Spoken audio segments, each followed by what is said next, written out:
विश्वशीरुषं देवं विश्वाक्षं विश्वशम्भुवं विश्वं नारायणं देवमक्षरं परमं पदम् विश्वतः परमां नित्यं विश्वं नारायणगुं हरिम् विश्वमेवेदं पुरुषस्तद्विश्वमुपजीवति पतिं विश्वस्यात्मेश्वरगुं शाश्वतगुं शिवमच्युतं नारायणं महाज्ञेयं विश्वात्मानं परायणम्।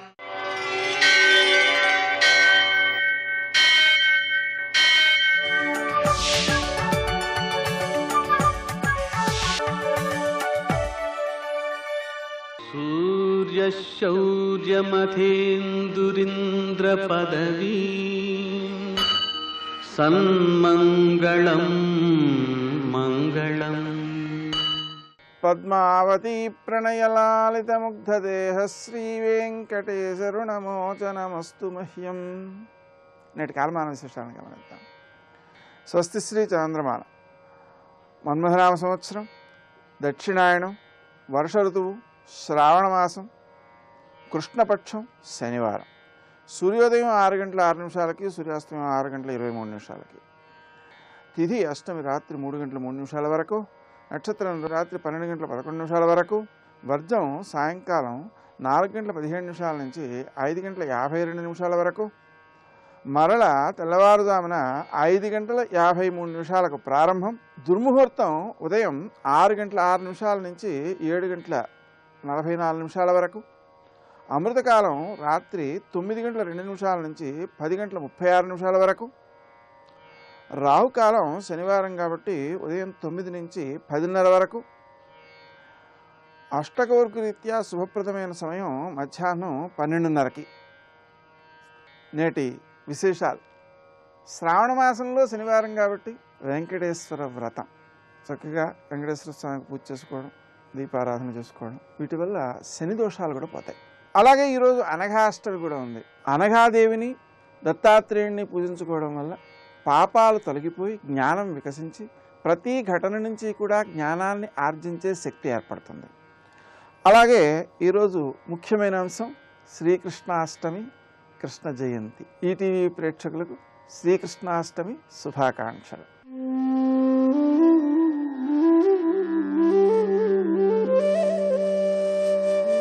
కృష్ణుడు పూర్ణతమావతారం. సామాన్యంగా మత్స్యాది అవతారాలు ఏవైతే ఉన్నాయో అవి తాత్కాలికంగా ఒక పని నిమిత్తం అవతరించడం, ఆ పని పూర్తి చేసుకోవడం లాగా కొనసాగాయి. ఆయన చెప్పిన భగవద్గీత సర్వులకు శిరోధార్యమైనది.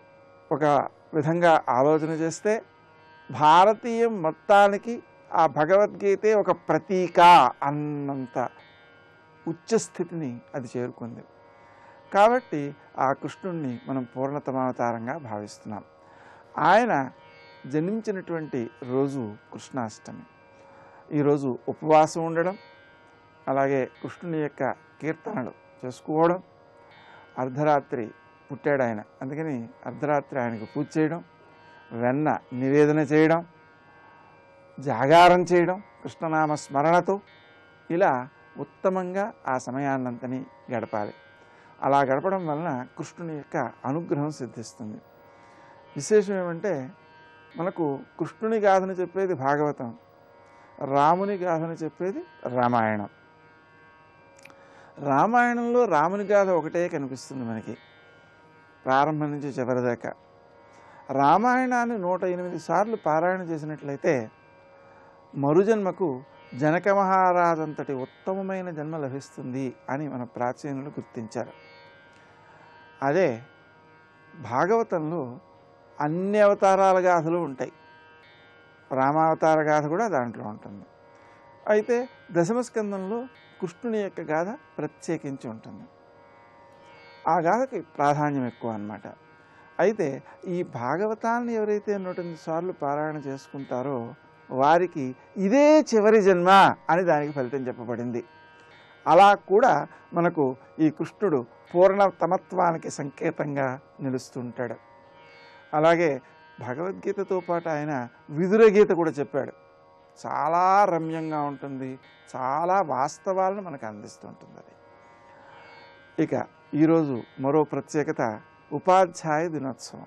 సర్వేపల్లి రాధాకృష్ణ పండితుడు ఉపాధ్యాయుడిగా వృత్తి ప్రారంభించి అటు తరువాతి కాలంలో రాష్ట్రపతిగా ఆయన వెలుగొందారు. నేటి ఆణిముత్యాలు.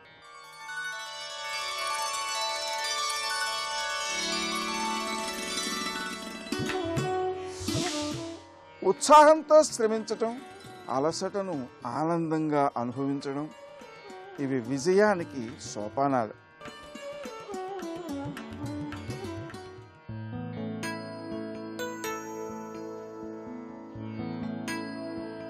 అన్నీ నేనై ఉండాలనేది జీవాత్మ, ఏది నాది కాదు, ఏది నువ్వు కాదు అని చెప్పేది పరమాత్మ.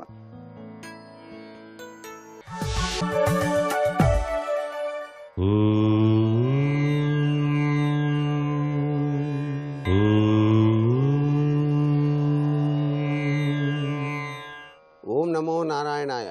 ఓం నమః శివాయ. శ్రీమాత్రే నమః. ఈటీవీ ప్రేక్షకులందరికీ కూడా శ్రీకృష్ణ జన్మాష్టమి శుభాకాంక్షలు తెలియజేస్తూ, సాక్షాత్తు పరమాత్మ అందరికీ కూడాను జ్ఞానాన్ని ప్రబోధింపజేయడానికి ఉద్భవించిన అర్ధరాత్రి సమయం శ్రీకృష్ణ జయంతిగా, శ్రీకృష్ణ అష్టమిగా మనకు శాస్త్రాల్లో చెప్పారు. కృష్ణ పరమాత్మ ఆవిర్భవించినటువంటి దివ్య తిథి కాబట్టి పూర్ణావతారంగా శ్రీ మహావిష్ణువు భూమిపై అవతరించినది అర్ధరాత్రి వేళ. ఈరోజు ఉదయాన్నే స్నానాదులు చేసి శ్రీకృష్ణ పరమాత్మను షోడశోపచారాలతో అర్చించి, స్వామికి ఉదయమే కాక రాత్రివేళ కూడా అర్చన చేయటం సంప్రదాయం. శ్రీకృష్ణునికి ప్రీతిపాత్రమైనటువంటి సాత్వికాహారం పాలు, పళ్ళు, వెన్న, మీగడ మొదలైనవి నివేదనగా చేసి ఆరాధించాలి. చాలామంది ముగ్గులతో కృష్ణ పాదాలను ఇంటి ముందు చిత్రించేటువంటి సాంప్రదాయం ఉంది. స్వామికి ఆహ్వానంగా ఇది ప్రక్రియ చేస్తారు. శ్రీకృష్ణ భగవానుడు జన్మించిన సందర్భంగా కృష్ణాష్టమి రోజు తమ బాధలన్నీ కూడాను తీరిపోయాయనేటువంటి ఆనందంలో ప్రజలు ఉట్టి కొట్టేటువంటి కార్యక్రమాన్ని కూడా ఏర్పాటు చేసుకున్నారు. అనాదిగా వస్తున్నటువంటి ఆచార సంప్రదాయం ఇది. కృష్ణపీఠాన్ని అమర్చి కృష్ణ విగ్రహాన్ని కానీ, పారాడుతున్నటువంటి ఆ చిన్ని కృష్ణుని యొక్క విగ్రహాన్ని ఉయ్యాలలో ఊగే చిన్నారి కృష్ణుడిగా ఉంచి కృష్ణ పాదాలు వేసి ధూప దీపాలతో స్తుతించి అర్చించాలి. అలా చేస్తే కృష్ణుని యొక్క కృప తప్పక లభించి తీరుతుంది అని చెప్పేసి మన పెద్దలందరూ కూడా చెబుతూ ఉంటారు. కృష్ణాష్టమి వేడుకలు వడవడలా కూడాను సంప్రదాయబద్ధంగా నిర్వహిస్తున్నారు. మన భారతీయ సనాతన సంస్కృతి సంప్రదాయం ఇది. ఆ గోవిందుని నామాలు నిష్టగా గనక ఎవరైతే ఈ సుదినాన ఆరాధన చేస్తారో వారికి సర్వత్రా శుభప్రదమైనటువంటి జీవితాన్ని సాగించడానికి ఆస్కారం ఎంతగానో ఉంటుంది సుమా. కృష్ణం వందే జగద్గురుం.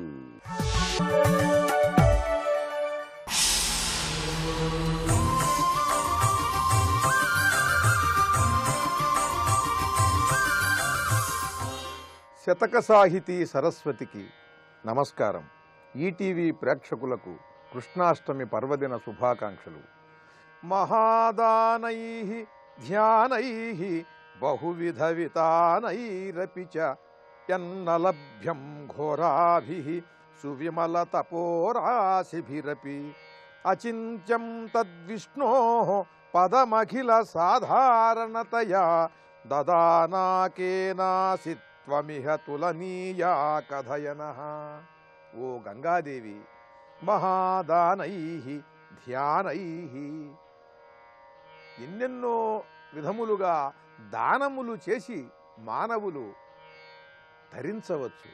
అలా ఏ విధముగా శాస్త్రములలో ఎన్నెన్ని దానముల గురించి చెప్పారో ఆ విధముగా ఆ దానములన్నీ చేసినా కూడా నీ నదిలో స్నానం చేసినటువంటి పుణ్యం మాత్రం రాదు. అన్ని దానముల కంటే కూడా గంగా స్నానమే గొప్ప పుణ్యాన్ని కలిగిస్తుంది. ధ్యానైహి, ఎంత ధ్యానం చేసినా కూడా, ధ్యాన సిద్ధి కలిగినా కూడా ఈ గంగలో స్నానం చేస్తే వచ్చిన పుణ్యంతో సమానం కాదు. మహాదానైహి ధ్యానైహి బహువిధ వితానైరపి, ఏ విధములైనటువంటి పుణ్యకార్యములు చేసినా కూడా అవి ఈ గంగలో స్నానము చేసిన వాటితో సమానం కాదు.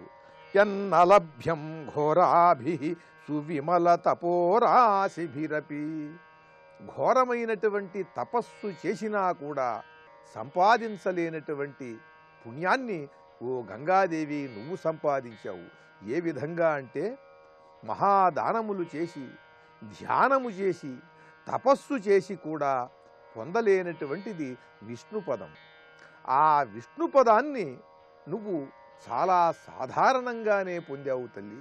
ఆ విష్ణు పాద పద్మముల నుండి నువ్వు ఉద్భవించావు కనుక ఏ దానం చేసినా, ఎన్ని దానములు చేసినా, అన్ని దానములు చేసినా, ఎటువంటి ధ్యానం చేసినా నీ జలములలో స్నానం చేసిన పుణ్యంతో సమానం కాదు. అచింత్యం తద్విష్ణో పదమఖిల సాధారణతయా, నువ్వు ఏ దానము, ఏ ధ్యానము, ఎటువంటి తపస్సు చేయకుండానే ఆ మహావిష్ణువు యొక్క సంకల్పంతో ఆయన పాద పద్మముల నుండి నువ్వు ఉద్భవించావు. దదానాకేనాసిత్వమిహ తులనీయా కథయనః, నీతో సమానం ఎవరమ్మా? మహర్షులు, మహాభక్తులు వేల సంవత్సరాలు, వేల జన్మలు నిరంతరం ఆ విష్ణుభక్తితో జన్మలు జన్మలు వారు సాగితే అప్పుడు వారికి ఆ మహావిష్ణు యొక్క పాదపద్మముల దగ్గరకు చేరుకునేటువంటి స్థితి కలుగుతుంది. కానీ నీకు మాత్రం ఏ తపస్సు, ధ్యానము, దానము, ఎటువంటి అవసరము లేకుండానే ఆ మహావిష్ణువు యొక్క అనుగ్రహం వల్ల ఆయన సంకల్పంతో ఆయన పాద పద్మముల నుండి ఉద్భవించినటువంటి స్థితి కలిగింది. ఎంత పుణ్యశీలవు తల్లి నీవు అంటూ ఆ గంగాదేవిని ప్రస్తుతిస్తూ, గంగాజలములలో స్నానము చేసినట్లయితే జన్మంతా ధ్యానం చేసి సిద్ధి పొందినటువంటి వారి యొక్క పుణ్యము కంటే, ఘోరమైన తపస్సు చేసినటువంటి వారి పుణ్యము కంటే కూడా, అన్ని దానములు చేసిన వారు పొందే పుణ్యఫలం కంటే కూడా అధికమైన పుణ్యాన్ని ఈ గంగాజలములలో స్నానం చేసినటువంటి వారు పొందుతారు అని తెలియజేస్తూ గంగాదేవిని అనేకానేక విధములుగా ప్రస్తుతిస్తూ పరమాద్భుతమైన స్తోత్రాన్ని మనకు అందించిన మహాపండిత సంస్కృత కవి శ్రీ జగన్నాథ పండితరాయల వారి గంగాలహరిలోని మరి ఒక శ్లోకం గురించి రేపు ఉదయం తెలుసుకుందాం. ఓం శ్రీ గంగాదేవ్యై నమః. హే కృష్ణ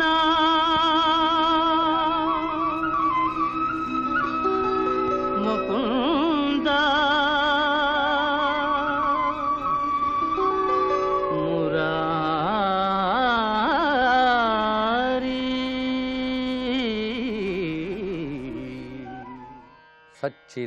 సచ్చిదానందరూపాయ విశ్వోత్పత్యాదిహేతవే తాపత్రయ వినాశాయ శ్రీకృష్ణాయ వయం నుమః. యజ్ఞేశ అచ్యుత గోవింద మాధవ అనంత కేశవ కృష్ణ విష్ణో హృషీకేశ వాసుదేవ నమోస్తుతే. శ్రీ వాసుదేవ నమోస్తుతే. శివాయ గురవే నమః. శ్రీమాత్రే నమః. శ్రీ విష్ణురూపాయ నమః శివాయ. శ్రీకృష్ణ శరణం మమ. శ్రావణ బహుళాష్టమి, శ్రీకృష్ణుడు జన్మించినటువంటి అష్టమి తిథి. అయితే శ్రీకృష్ణ పరమాత్మ అష్టమి నాడు ఉద్భవించాడన్న విషయం మనకి భాగవత గ్రంథంలో లేకపోయినప్పటికీ కూడా ఇతర పురాణాల్లోని అనూచానంగా వస్తున్నటువంటి ఆగమ శాస్త్రాల్లోనే చెప్పబడుతున్నది. వాటి సహాయంతో ఈ రోజున మనం కృష్ణ పరమాత్మను ఆరాధించి దివ్యమైన స్వామి యొక్క అనుగ్రహాన్ని పొందేటువంటి వ్రత దినంగా పరిగణిస్తూ ఉన్నాం. అయితే కృష్ణావతార యొక్క ప్రస్తావన చాలా విశేషమైనటువంటిది. భగవాను యొక్క అవతారముల్లో పరిపూర్ణావతారములు కొన్ని ఉన్నాయి, కొన్ని అంశావతారములు, కళావతారములు అయితే పూర్ణావతారములు కొన్ని. అలాంటి పూర్ణావతారాల్లోకెల్లా పరిపూర్ణమైనది కృష్ణావతారం. అయితే కొంతమంది మహాభక్తులు, శాస్త్రము తెలిసిన వారు, తత్వము తెలిసిన వారు కృష్ణుణ్ణి అవతారాల్లో ఒకటి అని అనరు. అవతారాలన్నిటికీ మూలమైనటువంటి పూర్ణస్వరూపుని అంటారు. అందుకే దశాకృతి కృతే కృష్ణాయ తుభ్యం నమః అంటాడు జయదేవుడు. అందుకే కృష్ణావతారంలో ఒక ప్రత్యేకత ఏదో ఉన్నది. పైగా కృష్ణుడు అవతరించిన కాలంలో తనను ఆశ్రయించిన వారందరినీ కూడా అనుగ్రహించి ముక్తినిచ్చాడు, సంపూర్ణమైన ముక్తినిచ్చాడు. మిగిలిన అవతారాల్లో వారి వారి స్థాయిక భక్తి కొందరికి జన్మరాహిత్యాన్ని, కొందరికి సద్గతిని కలిగించాడు. కానీ కృష్ణావతారంలో తను చేరడం ఆలస్యం, అందరూ ముక్తి పొందారు. అగ్నిలోకి వెళ్ళిన ప్రతివారు కూడా అగ్నిలో ఎలా లీనమైపోతారో అదేవిధంగా పరశువేది ఎలాంటి లోహాన్ని తాకినా ఎలా బంగారంగా మారుస్తుందో అలా కృష్ణ పరమాత్మ తను ఆశ్రయించిన అందరినీ దయ చూపించి ముక్తినిచ్చాడు. అందుకే కృష్ణావతారానికి ముక్తినిచ్చిన అవతారం కనుక అనుగ్రహావతారం అని పేరు. పైగా దుర్భావంతో చేరిన వాళ్ళు కానీ సద్భావంతో చేరిన వారు కానీ కృష్ణుడిని ఆశ్రయించి ముక్తి పొందిపోయారు. ఆయనకు విషాన్ని ఇద్దామని వచ్చినటువంటి పూతను కూడా ముక్తి పొందిందని భాగవతం వర్ణిస్తున్నది. అదేవిధంగా ఆయనకు సర్వస్వం సమర్పించుకున్నటువంటి గోపకులు, గోపికలు ఇత్యాది ప్రేమస్వరూపంగా ఆయన ఆరాధించిన వాళ్ళు ముక్తి పొందిపోయారు. ఆగ్రహంతో శత్రుత్వాన్ని పెంచుకున్న శిశుపాలాదులు కూడా తరించారు. భయంతో నిరంతరం ఆయన ధ్యానించిన కంసాదులు కూడా ముక్తి పొందారు. బంధుత్వంతో ఆయన్నే తలంచుకుంటూ ఆశ్రయించినటువంటి పాండవులు ముక్తి పొందారు.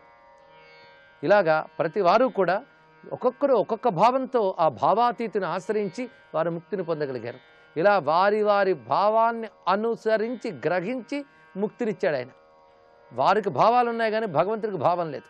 అలాగే తనను ఆశ్రయించిన వారు ఏ భావంతో వచ్చారో వాళ్ళని అదే విధంగా భావాన్ని అనుసరించి గ్రహించి ముక్తినిచ్చాడు కనుక అనుగ్రహావతారము అని ఆ అవతారాన్ని ప్రత్యేకించి వ్యాఖ్యానించవచ్చు.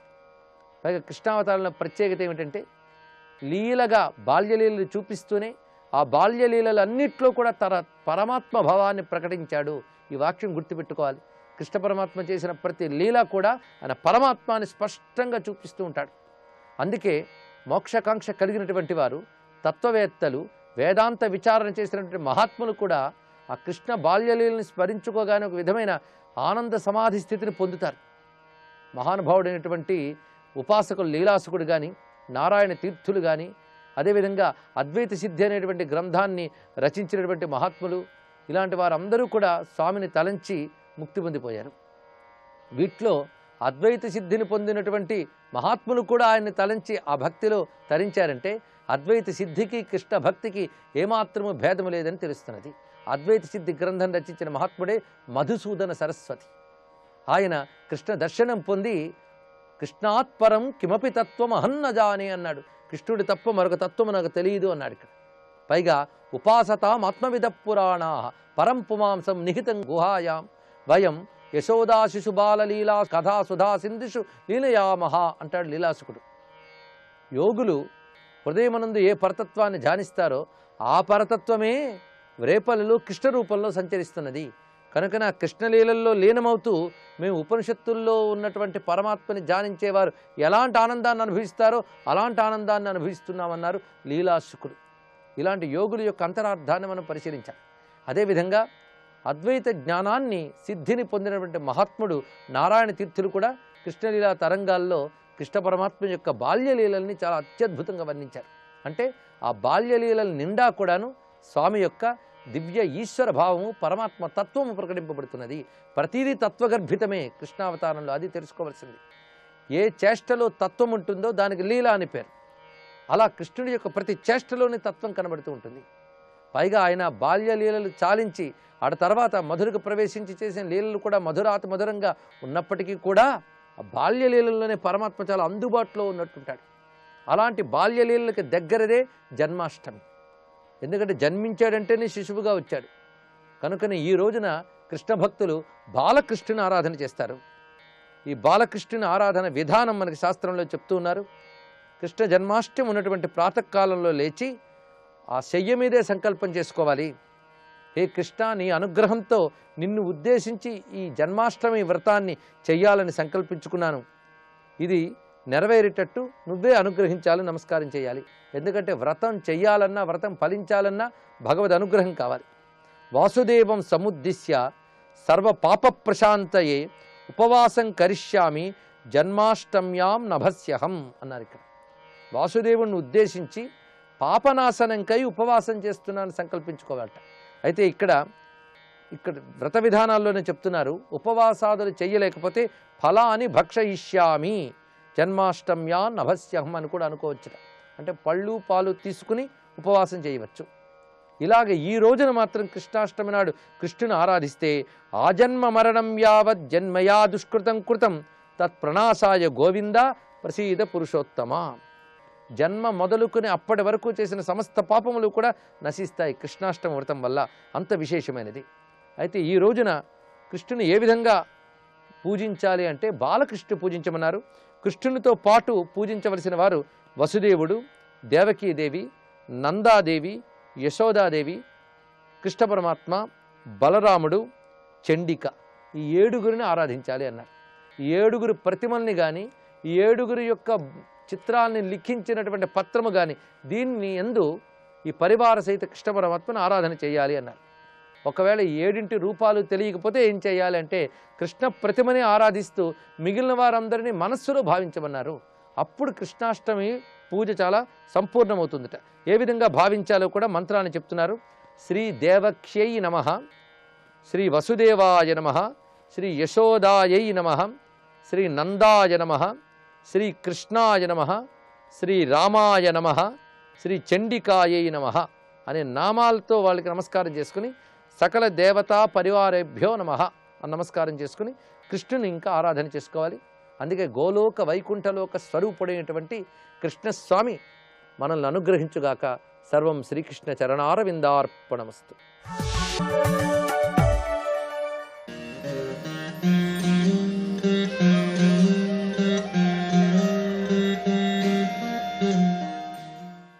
ఈరోజు కృష్ణాష్టమి. ఈ శుభ సందర్భాన్ని పురస్కరించుకొని ఈరోజు ద్వారకలో ఉన్న శ్రీకృష్ణ మందిరాన్ని మీ ముందుకు తెస్తోంది మీ ఆరాధన.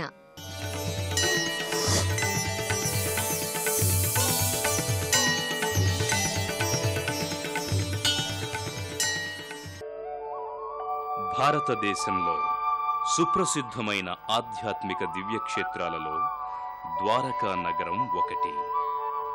శ్రీకృష్ణ పరమాత్మ చిరకాలం ఈ ప్రాంతంలోనే ప్రజలతో కలిసి ఉంటూ భారతావనిలో తన తత్వాన్ని, మహత్వాన్ని అనేక సంఘటనల ద్వారా భక్తలోకానికి అందించాడు.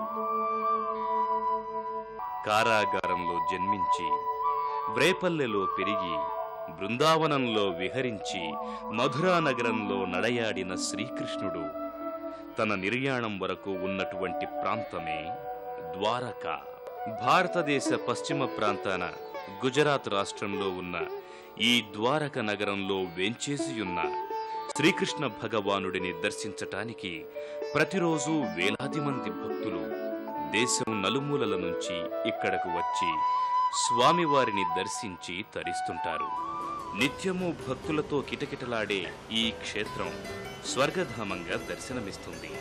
ఒకవైపు గంభీరమైన శబ్దాన్ని చేసుకుంటూ ఎగిసిపడుతున్న అలలు, మరోపక్క భక్తి పారవస్యంలో గోమతీ ఘాట్లో స్నానాధికాలు చేస్తున్న భక్తులు, ఇంకొక వైపు ప్రాచీన దేవాలయాల సమూహం. ఇవన్నీ ఈ క్షేత్రానికి వచ్చిన భక్తులను ఉక్కిరి బిక్కిరి చేస్తాయి.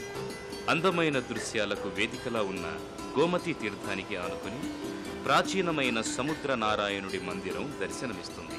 దాదాపు సముద్రపు నీటిలో ఉన్న ఈ ఆలయం అత్యంత మహిమాన్వితమైనది.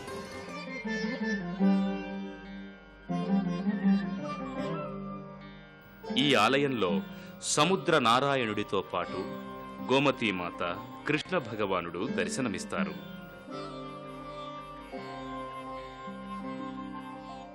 ఇక్కడ ఈ ఆలయంలో ఓ చోట శ్రీరాముడి పేరుతో ఉన్న ఓ రాయి నీటిలో పైకి తేలుతూ దర్శనమిస్తుంది.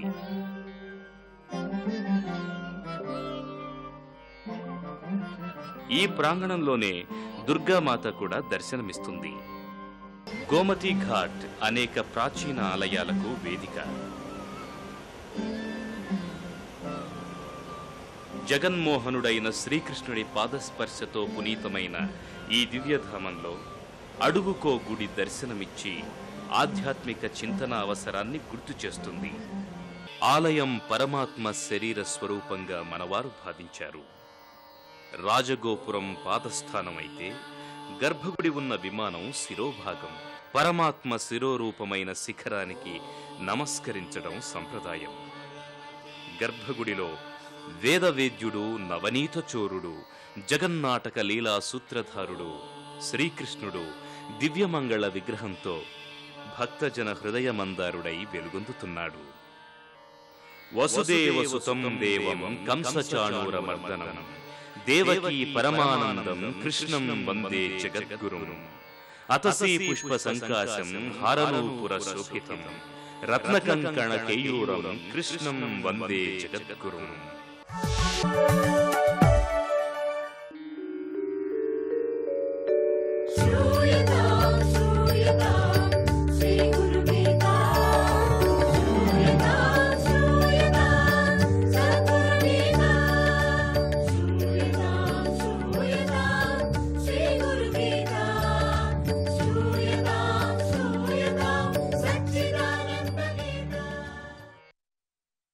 జయ గురుదత్త. పూర్వము ఋషభుడు అనే రాజు ఉండేవాడు. ఇతడు విష్ణు వంశ సంభూతుడు. అతని రాజ్యంలోని ఒక భాగమే మన భారతదేశం. ఈ ఋషభుని కుమారుడే భరతుడు. అతని పేరుతోనే మన దేశం భారతదేశంగా పిలువబడుతోంది. భరతుడు తపశ్శక్తి, పరాక్రమము, తేజస్సు, యోగము గలవాడు. లౌకికంలోనూ అటు అలౌకికంలోనూ కూడా యోగ చక్రవర్తి. కొంతకాలానికి కుమారుడికి పట్టాభిషేకం చేసి తాను యోగ సాధన అంటే తపస్సు చేయటానికి అడవికి వెళ్ళిపోయాడు. భరతుడు ఆశ్రమం ఎదురుగా ఒక నది ప్రవహిస్తూ ఉండేది. ఒకరోజు ఆ నది వద్దకు నిండు గర్భిణి అయిన ఒక జింక వచ్చింది. అది నీళ్లు త్రాగుతుంటే ఒక సింహం పెద్దగా గాండ్రించింది. ఆ శబ్దానికి జింక కంగారుపడి భయంతో నదీ దాటుతూ నీళ్లలోనే జింక పిల్లకి జన్మనిచ్చి తాను మాత్రం ప్రాణం విడిచిపోయింది. ఇదంతా చూసినటువంటి భరతుడు దయతో ఆ జింక పిల్లను తీసుకొని పెంచడం ప్రారంభించాడు. క్రమంగా భరతుడికి జింక పిల్ల మీద ఉండేటువంటి ప్రేమ పెరిగిపోయింది బాగా. దాన్ని సాకుతూ యోగ సాధన పూర్తిగా వదిలేశాడు. ఇక ఎప్పుడూ అంతే దానికతనే దాంతోనే ఉండిపోయాడు కూడా. తాను లేకపోతే ఆ జింక పిల్లను ఏ పులైనా తినేస్తుందేమో అని రోజంతా ఆ జింక పిల్లతోనే గడిపేవాడు. యోగికి అవసాన కాలం వచ్చింది. ఆ జింక పిల్లనే తలుచుకుంటూ ప్రాణం విడిచాడు. అందువల్ల అతడు తరువాతి జన్మలో జింకగానే పుట్టాడండి. అయితే పూర్వజన్మ స్మృతి ఉండటం వల్ల జింక రూపంలో ఉన్నటువంటి భరతుడు సర్వకాల సర్వావస్థల్లోనూ భగవంతుడిని స్మరిస్తూ ఉండేవాడు. ఆ జింక రూపంతో ఉండినవాడు ఎప్పుడూ కూడా భగవంతుడినే స్మరణ చేస్తున్నాడు. ఇప్పటికి బుద్ధి వచ్చింది వాడికి.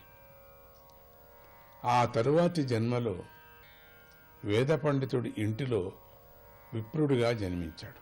పూర్వజన్మ స్మృతి ఉండటం వల్ల సంఘాలను పూర్తిగా విడిచిపెట్టేశాడు. చూసేవారికి ఏమీ తెలియని ఒక మూఢుడిలా, జడుడిలా కనిపిస్తూ నిరంతరము బ్రహ్మనిష్టతో మోక్షాన్ని పొందాడు. సాంగత్యం ఎంత బలమైందో ఈ కథ మనకు తెలియజేస్తుంది. మహాయోగి అయి కూడా అంత్యకాలంలో జింకను గురించే చింతన చేస్తూ మరుజన్మలో జింకగా జన్మించాడు. అవసానే స్మరన్ దేవం ముక్తిం గచ్చతి. అందుకని భగవంతుని తలుచుకుంటూ చనిపోతే ముక్తి వస్తుంది. అయితే ఎప్పుడు లౌకిక వ్యవహారాల గురించే ఆలోచించే వాళ్ళకి అంత్యకాలంలో దైవస్మరణం రానే రాదు, మర్చిపోతారు. దీంతో సంఘం ఎక్కువగా ఉంటుందో, దేంతో ఉంటుందో వాళ్లకు అదే గుర్తుకు ఎప్పుడు వస్తూ ఉంటుందట. నిరంతరం చేసేటువంటి భగవన్నామ స్మరణ వలన, గురుసేవ వలన సంఘం తొలగిపోయి మనస్సు అన్ని కాలాల యందు భగవంతుడిపై లగ్నమవుతుంది.